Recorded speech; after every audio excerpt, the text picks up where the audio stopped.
Deep in the heart of the Whispering Pines forest, there was a trail that few dared to tread. Local legend spoke of an echo that wasn't an echo at all. They said it mimicked your voice perfectly but spoke back in words you hadn't said. People who lingered too long on that trail were never seen again.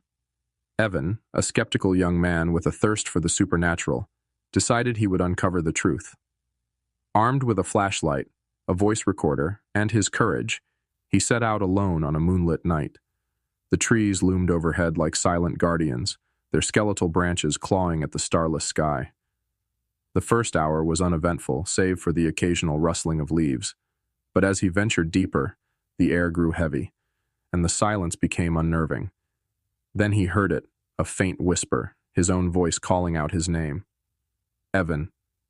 He stopped dead in his tracks. "Who's there?" he called, his voice shaky but resolute.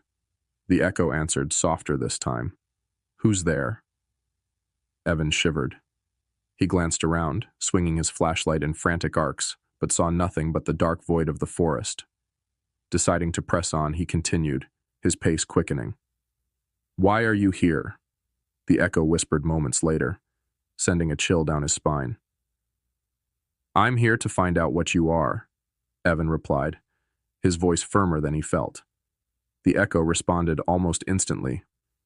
"I'm here to find out what you are." Goosebumps prickled his skin, but Evan was determined to push through. He turned on his recorder, speaking into it for documentation.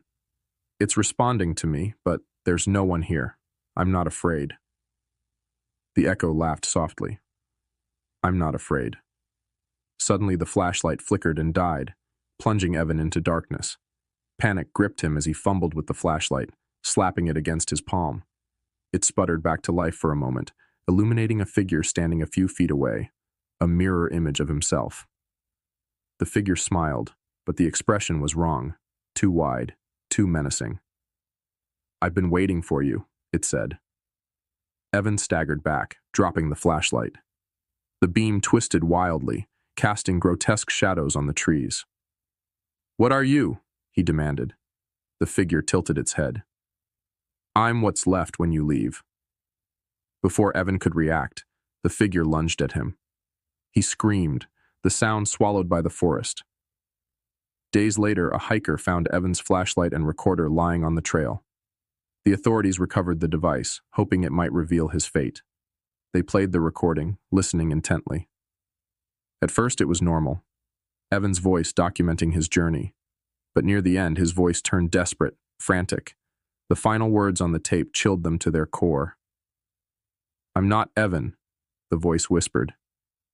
"Not anymore.